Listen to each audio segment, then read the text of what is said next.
কেন্দ্রে রেজাল খান দিয়া তারপরে মাধবপুর জানলাম আর সোনারগঞ্জ জানলাম। এই তামাশা চলবে না, তামাশা চলবে না, তামাশা চলবে না, তামাশা চলবে না ইনশাআল্লাহ। এই মাধবপুরে সুন্নি জনতা, মাধবপুরে শান্তিপ্রিয় জনতা, এবারে নির্বাচন সারা বাংলাদেশের রোল মডেল হিসাবে চুনারগঞ্জ মাধবপুরকে আমরা দেখাই দেব ইনশাআল্লাহ। রেজাল্ট দিয়ে যেতে হবে ইনশাআল্লাহ। কোন ধরনের লাল চোখকে আমরা ভয় পাই না, রেজাল্ট দিয়ে যেতে হবে।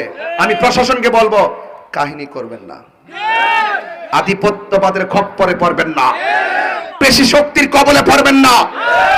আমি মাধবপুর যখন কোনো জায়গায় যাই তখন দেখি তাদের চেহারা মরা মরা।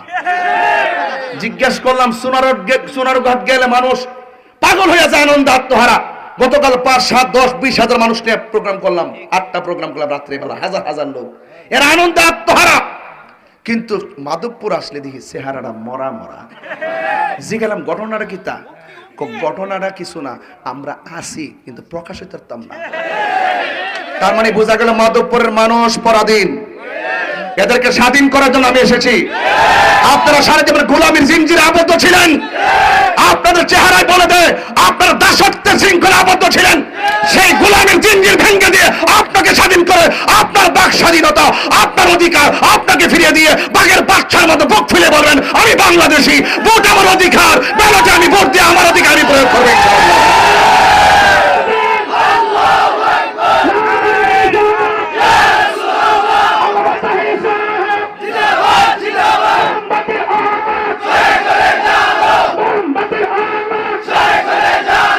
বসে আছেন আর বসেই তো থাকবেন আজ আমাদের মাঝে, যিনি আগমন করে আমাদের প্রাণকে সঞ্চার করেছেন।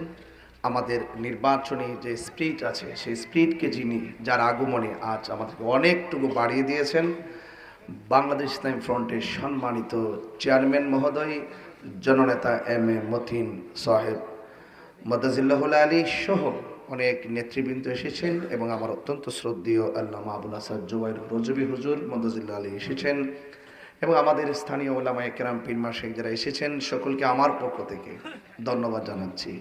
আপনারা যেভাবে শীতে, কনকন শীতে জান মাল শ্রম সময় সব কিছু দিয়ে আমার মতন একটা নগণ্য মানুষের পাশে এই বর্তমান ক্রাইসিস মুভমেন্টকে ধারণ করে আপনারা যেভাবে সময় দিচ্ছেন, এটার ঋণ আমি শোধ করতে পারবো না। কৃতজ্ঞতা জ্ঞাপন করছি আপনাদের ভালোবাসার। সম্মানিত সুন্নি জনতা, আমি শুধু আপনাদেরকে একটি কথা বলবো, সময় কিন্তু খুব অল্প, আর মাত্র কয়েকটা দিন। এই কয়েকটা দিনের ভিতরে আপনারা যারা আছেন আপনাদেরকে আমি অনুরোধ করে বলবো, আপনারা এতদিন ধরে যে কাজ করেছেন এই কাজটাকে একটু দয়া করে বৃদ্ধি করে দিবেন, সময়টাকে কাজে লাগাবেন এবং তরুণ যারা আছেন আপনারা একটু ওয়ার্কিংয়ের মাত্রাটা একটু বাড়িয়ে দিবেন প্লিজ। দয়া করে আপনারা প্রত্যেকে যার যার দায়িত্ববোধের জায়গা থেকে আপনারা অনেক শ্রম দিচ্ছেন, শ্রমটুকু দিয়ে যাবেন এবং অন্তত পক্ষে ঘুম নিদ্রা একটু কমই হলো, কিন্তু আমাদের স্বপ্নটা যেহেতু অনেক বড়, আর এই যে সুবর্ণ সুযোগটা এসেছেন এই সুযোগটা কিন্তু বারবার আসে কিনা আমি জানি না। বিভিন্ন কারণে এই মাধবপুর চুনারঘাটের এবারের নির্বাচনটি বাংলাদেশ ইসলামী ফ্রন্ট যে মোমবাতি প্রতীক নিয়ে যে নির্বাচন করছি, এটা অনেক সম্ভাবনা জেগে উঠেছে, অনেক সম্ভাবনা। এই সম্ভাবনাটাকে কাজে লাগাতে, সম্ভাবনাটাকে ধরে রাখার প্রত্যয়ে আপনারা আপনাদের কাজের গতিটাকে আরেকটু বাড়িয়ে দিবেন এবং বাড়ি বাড়ি এলাকা এলাকায় গিয়ে একটু ওয়ার্ক বেশি করবেন। মা বোনদের কাছে লিফলেটটা পৌঁছাবেন, স্লিপগুলো পৌঁছাবেন এবং মা বোনদের কাছে দয়া করে গিয়ে আমার সালাম দিয়ে তাদেরকে একটু কেন নির্বাচনে মোমবাতিকে ভোট দিতে হবে এটা একটু তুলে ধরবেন। একটা দুঃখজনক কথা হলো ইদানিং অনেকে মা বোনদের কাছে, চা শ্রমিক এবং এলাকার মা বোনদের কাছে দুইটা, আমাদের প্রতিপক্ষ যারা আছেন দুইটা প্রতারণা করতেছেন। 1 নম্বর প্রতারণা যায় বলতেছেন তাহিরি হুজুর যে আসছে না এটা কিন্তু জামাত করে, জামাত জামাত জামাত এরকম বলে আর কি। এখন মনে করেন আমাদের ফয়সাল সাহেব আছে, যদি আমরা যদি বলি যে উনি কিন্তু আওয়ামী লীগ করে, আওয়ামী লীগ করে, আওয়ামী লীগ করে, তো উনি যদি এই কথাটা শুনলে কি করবো, আওয়ামী লীগের প্রতীক হলো নৌকা, আমার প্রতীক হলো দানের শীষ। তাহলে আপনারাও বলবেন জামাতে ইসলামের প্রতীক হলো দাড়িপাল্লা আর আমাদের প্রতীক হলো, তাহলে পার্থক্য হয়ে গেছে। তা যারা বিভ্রান্ত ছড়াচ্ছে তারা ধোঁকা দেওয়ার সুযোগ নেয়। তাহলে আপনারা কিন্তু এই কথাগুলো একটু বোঝাতে হবে যে আমাদের মার্কাটা কি, মোমবাতি। আমাদের মার্কা কি?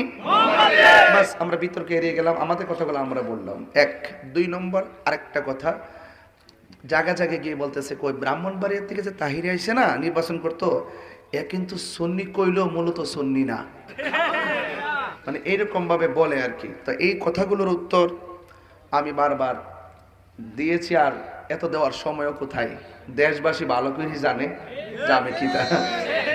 আর চা শ্রমিকদের কাছে এগুলো বললে খাবে না।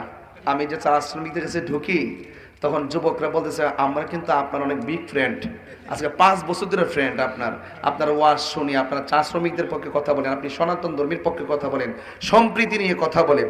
তো হঠাৎ করে যাইয়া মিথ্যা কথা কইলে যারা বলবে তারাই ধরা খায়, কথা কন্টিনিউ। কারণ মিথ্যা স্থায়ী হয় না, প্রতারণা স্থায়ী হয় না, কোনো না কোনো সময় দিনে কিংবা রাতে ধরা খাইতে হয়। এই জন্য আমি বলবো যে রাজনীতি করবেন, ভালোবাসে রাজনীতি করবেন, প্রতারণার রাজনীতি করবেন না। বুঝতে পারছেন কি বলছি? এই জন্য আমরা যারা এখানে প্রার্থী হয়ে আসছি, এই প্রার্থীগুলো কিন্তু কোনোদিন কাউকে আমরা আঘাত করে কথা বলি নাই, বলছি ওনারাও আমাকে বলে নাই, আমিও ওনাদেরকে বলি নাই। প্রার্থীদের মধ্যে কোনো বেজাল নাই, বেজাল হইল পাতি নেতারির কাছে, যিনি বান্ডেল লই লাইছে আর কি, বান্ডেল লইয়া কইছে চিন্তা করেন না পুরা 2500-এর মধ্যে 2200 দিয়ে দিব ইনশাআল্লাহ। ওই যে বান্ডেলটা খাই লাইছে না, এখন যদি 2200 দিতে না পারে, এখন যে মোমবাতির জোয়ারটা উঠে গেছে কেনি, এখন 2200 যদি ভোটটা দিতে না পারে তাহলে আবার বান্ডেলটা ফেরত দিতে হইব। ঠিক আছে নি কথা? ঠিক আছে না? এই হলো মূলত মাঠের বাস্তবতা। হ্যাঁ, যখন মোমবাতি জেগে উঠছে আর বান্ডেলটাও খাইয়া লাইছে, আর বান্ডেল কিন্তু কেউ আইন না রাখে না, গিলালা কিন্তু, আর গিলালা লিকার ফেরত দেওয়ার মন চায়। তো কিছু বিষয় কিন্তু এরকম ঘটতেছে, এগুলো মানুষ আমার কয় আর কি, আমি বুঝতেছি যেটা আর কি। কারণ কি লেগে এদের যারা পরিবার পরিজন আছে এরা অন্য দলিল কিন্তু এর পরিবারও কিন্তু মোমবাতি, আগুন কিন্তু ঘরের ভিতরে লাগছে না। তো সবকিছু মিললা কিন্তু ঘরের বাইরে লেগে গেছে। এখন কত হইলো, আমার কথা হইলো এটা যে মোমবাতির যখন গণজোয়ার উঠছে, এখন এটারে ধাবাইব কেমনে, তখন তারা পথ বাচ্চা নিছে, মামলার পথ, হুমকির পথ। কয় এজেন্ট যদি থাকে তাইলে তাকে বের করে দেওয়া হবে। গতকাল একজন বলছে এই এলাকাতে মোমবাতির এজেন্টকে দেওয়া হবে না। আমি যখন বক্তব্য শুনছি, রাত্রে শুনছি, সকালবেলা আমি ওই এলাকাতে গেছি আমার দল আমার লোকজন নিয়ে, আমি বলেছি যে নির্বাচন আসছে, নির্বাচন চলে যাবে, আপনি আপনার এজেন্ট দেন, আমি আমার এজেন্ট দিই, আপনি প্রচার করেন, আমিও প্রচার করি, আপনি ভোট চান, আমিও ভোট চাই, জনগণ 12 তারিখে যারে পছন্দ হয় তাকে ভোট দিবে, এটার নামই রাজনীতি, এটাই তো জনগণের আকাঙ্ক্ষা, কথা বলে এর বাইরে কিছু আছে? আমি বলছি যে দেখেন এবারে নির্বাচন নিয়ে জনগণের মধ্যে যে একটা আকাঙ্ক্ষা তৈরি হয়েছে, এই আকাঙ্ক্ষা রোডম্যাপটার বিপরীতে যদি আপনি বাধা হয়ে দাঁড়ান, তাহলে কিন্তু শান্তিপ্রিয় জনতা অবশ্যই কিন্তু বুলেট না ব্যালটের মাধ্যমে জবাব দিবেন ইনশাআল্লাহ। ঠিক আছে কিনা? তাহলে আপনারা একটু সতর্ক থাকবেন। আমি এখানে বক্তব্য দেবেন, আমাদের নেতা তিনি বলে গেছেন, বক্তব্য অনেক দিয়েছেন, আমাদেরকে অনেক কথা বলেছেন, আর আমি তো আপনাদেরকে নিয়ে কথা বলছি প্রতিদিন, ফেসবুক ইউটিউবে আপনারা সবাই দেখতেছেন, কাজও করতেছেন। আমি এতটুকু বলবো আপনাদেরকে, যদি আলাদা আলাদা থাকেন তাইলে শেষ, যদি একসাথে থাকেন তবে বাংলাদেশ। অনেকে বলে যুবক ছেলেদের কিনে আমি চলি কেন, আমি বলছি যুবক জাগলে বাংলাদেশ জাগে। আমার যুবকদেরকে যারা মামলার হুমকি দিয়েছে, আমার ছেলেগুলোকে যারা মামলার হুমকি দেয়, ওরা স্টুডেন্ট, ওরা ছাত্র, ওরা সমাজের দায়িত্বশীল না, ওদের বিশাল বড় একটি মন আছে, বিশাল বড় একটা প্রতিভা আছে। এই ছেলেগুলোকে যখন মামলার হুমকি দেওয়া হয়, তখন আমাদের যুবকদেরকে বলবো, যারা যুবকদেরকে, যারা তরুণদেরকে মামলার হুমকি দেয়, এরা ভালো রাজনীতিবিদ না, এরা হলো অর্থের পিছনে লেগে থেকে তারা স্বার্থান্বেষী রাজনীতিবিদ, কথা বলেন ঠিক না? আপনাদেরকে কি করতে হবে? আগের দিন রাত্রে কেন্দ্র পাহারা দিতে হবে, পরের দিন সারাদিন কেন্দ্রে থাকতে হবে। ভিতরে যারা থাকবেন সব কিছু বোঝার পর একবার জায়গা 3 বার গণবেন, 3 বার জায়গা 4 বার গণবেন, বুঝে হওয়ার পর লাস্টে সিগনেচার দিবেন। আর আমাদের নেতাও বলছে, আপনারাও বলছেন, আমরাও বলি যে 3 দিন 4 দিন পরে নাকি রেজাল্ট দিব। রেজাল্ট তো নির্বাচনের দিনই লইলাম। ও কেন্দ্রের থেকে ভোটটা না সেরা ঘোষণাটা না দিয়ে রয়ে যাবেন গা, আপনি মন চলে 4 বছর পরে দেন, রেজাল্ট তো লইলাম নির্বাচনের দিন আগে, রাত্রে আগে, নির্বাচনের বিকালে বেলা, কথা ঠিক না বেড়ে সেল গঠন করে রাখছি না আমরা, সোজা এটা দিয়া এরপর যাইতিব শেষ কালাম। আমরা নির্বাচন কয় তারিখ? নির্বাচন চলে যাবে। নির্বাচন কেন্দ্র করে কোনো সহিংসতায় জড়ানো যাবে না, ঠিক আছে তো? কোনো ঝগড়া করা যাবে না, কোনো মারামারি করা যাবে না। তবে একটি কথা বলি আপনাদেরকে, ইনশাল্লাহ আপনারা যদি একসাথে থাকেন কেউ কিছু করতে পারেন। এই পর্যন্ত 3টা অপারেশন। গত রাত্রে আমার ছেলে একটা বাগাসোরার সাদা ড্রেস পরে ছেলেটার পিছনের জানালা দিয়ে সে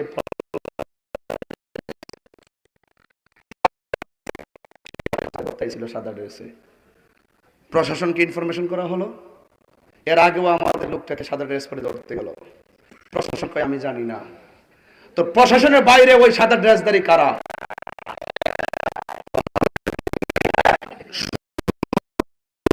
জিজ্ঞাবেন আপনি কোন, আপনার কোথায়, আপনার পরিচয় যদি পরিচয় দিতে না মাইরেন না, কি করবেন? সাদা ড্রেস কালা ড্রেস বুঝি। সত্যিকার প্রশাসন হয় আমার কোন ইস্যু আছে আমার একটা ফোন দিবেন। আর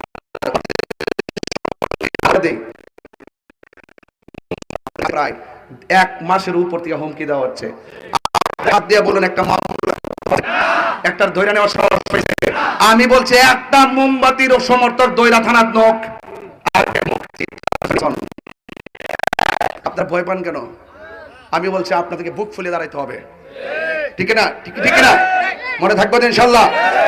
তো এই সমস্ত আধিপত্যবাদের খপ্পর থেকে এগুলো আমরা বুঝি। আমি আপনাদের সাথে আছি, আমাদের সাথে এটা না সারা বাংলাদেশ আপনাদের সাথে আছে। আপনারা সাহসের সাথে ইনশাল্লাহ কেন্দ্র পাহারা দিবেন ইনশাল্লাহ। আমি বলি পক্ষ প্রতিপক্ষকে বলি নির্বাচন আসছে, নির্বাচন চলে যাবে। এই জানাজার মাঠ কিন্তু ওই দিনও এখানে মিটিং করতে এসে 2টা জানাজার নামাজ আমরা পড়ছি। পৃথিবীতে কেউ থাকবে না রে ভাই, আসছে আমরা জামুগা। কেন যে আমরা আসছি নির্বাচনে আপনারা বুঝতেছেন, এই সার্বভৌমত্ব রক্ষায় আসছি। দেশের মানুষ অনিরাপদে ভুগতেছে, সনাতন ধর্মীদেরকে অবহেলা করা হচ্ছে। দেশের মানুষের অধিকারের জন্য আজকে আমরা রাজনীতিতে আসছি, দীর্ঘদিন ধরে আমরা রাজনীতি করে আসছি। আমাদের রাজনীতির ভিতরে সন্ত্রাসী, চাঁদাবাজি, খুন, গুম ইত্যাদি কিছুই নাই। কথা বলেন ঠিক কিনা? এই দেশের মানুষের পাশে দাঁড়ানোর জন্য আমরা এসেছি। চা শ্রমিকদের সঙ্গে শেষ কালাম। চা শ্রমিকদের সঙ্গে যে অর্থনৈতিক বৈষম্য করা হয়েছে, তাদের সমস্যাগুলো স্থায়ী সমাধান করতে হবে। তাদের শিক্ষা প্রতিষ্ঠান করতে হবে, স্বাস্থ্য চিকিৎসার ব্যবস্থা করতে হবে। এবং তাদের সন্তানগুলো দেখেন চাকরি ক্ষেত্রে যাই কষ্ট করে লেখাপড়া করে চাকরি ক্ষেত্রে যাওয়ার পর ওই অর্থের কাছে তারা হেরে যায়, বিভিন্ন ধরনের সিন্ডিকেটে চাকরি হয়ে যায়। আমি বলবো চা শ্রমিকদের জন্য আলাদা একটা কোটার ব্যবস্থা করতে হবে। কথা বলা ঠিক না বেঠে? দরকার আছে। এই চা শ্রমিকরা 175 টাকা পায়, এটাতে কি চলে? এত কষ্ট করে লেখাপড়া করায়, এদের কথা কেউ ভাবে না। বারবার তাদেরকে এমপি মন্ত্রীর প্রতারণা করেছে। আশ্বাস দেওয়া মানুষগুলোর কাছে বারবার চা শ্রমিকরা বিশ্বাস হারাইছে। আমি তাদের বিশ্বাস ফিরাই দিতে চাই। যারা বলে আমার বাড়ি ব্রাহ্মণবাড়িয়া, এখানে কেন এলাকাত কি উন্নয়ন করছি, আবার বইলা দিয়ে যায় এলাকাত কি উন্নয়ন করছি। মনে হয় যেন আমি আগে স্বরাষ্ট্রমন্ত্রী ছিলাম। হ্যাঁ, স্বরাষ্ট্রমন্ত্রী ছিলাম, এমন ভাবে মনে হয় আমি স্বরাষ্ট্রমন্ত্রী ছিলাম। মনে হয় যেন একবার বানায় দেখেন 55 বছর আপনাদের এলাকার নেতারা যা করতে পারছে না, ইনশাল্লাহ আমি জানো আপনারা কইবেন যে আমার দেশের 55 বছরের নেতারা যা করতে পারে না, তাহির হুজুর তা কইরা দেখাই দিয়ে গেছে। আমি আগে নেতাদের মতো যায় ওই যে ব্রিজের মধ্যে ফিতা মাপ দে, প্রতি বছর খোয়াই নদীর ব্রিজটা মাপ দে। হ্যাঁ, ওই ফিতা মাপ দে, ওই কোন কালে যে দান করছেন খালি বারবার এটাই তুইলা। ঠিক আছে, যাই হোক, এখন মাফামাফি নাই। আপনাদেরকে অনুরোধ করে কই, আপনারা সবাই এক আছেন ইনশাআল্লাহ? এক আছেন ইনশাআল্লাহ? সাহস অন্তর আছে তো? মরছি না তো? আচ্ছা, থাকলে এক একটা যেটা সব বাঘের বাচ্চা। এখানে কিছু হলে আওয়াজ বাংলাদেশে হবে। আর নির্বাচন নিয়ে কাহিনী করলে ওই টেকটাম থেকে তেতুলিয়া কাহিনী হবে ইনশাআল্লাহ। তবে এতটুকু বলবেন, ন্যায্য দাবি আদায়ের লড়াইয়ে আমরা সাহস নিয়ে কথা বলবো। আইনি প্রোটেকশনে নির্বাচন কমিশন আমাকে বারবার বলেছে যেখানে অসঙ্গতি হবে আমাকে বলবেন। আমি অনেকগুলো রিপোর্ট জমা দিয়েছি, তারা আশানুরূপ আমাকে অ্যাকশনও দেখিয়েছেন। তবে এতটুকু বলবো, আমরা আইনি প্রক্রিয়ায় প্রত্যেকটা কথার দাঁত ভাঙার জবাব দিব ইনশাআল্লাহ। মার্কাটে কি ভাই? মা বোনদের কাছে বলবেন তো ইনশাআল্লাহ? আল্লাহ আপনাদের সকলকে কবুল করুক, আমিন। আসসালামু আলাইকুম ওয়া রাহমাতুল্লাহি ওয়া বারাকাতুহু।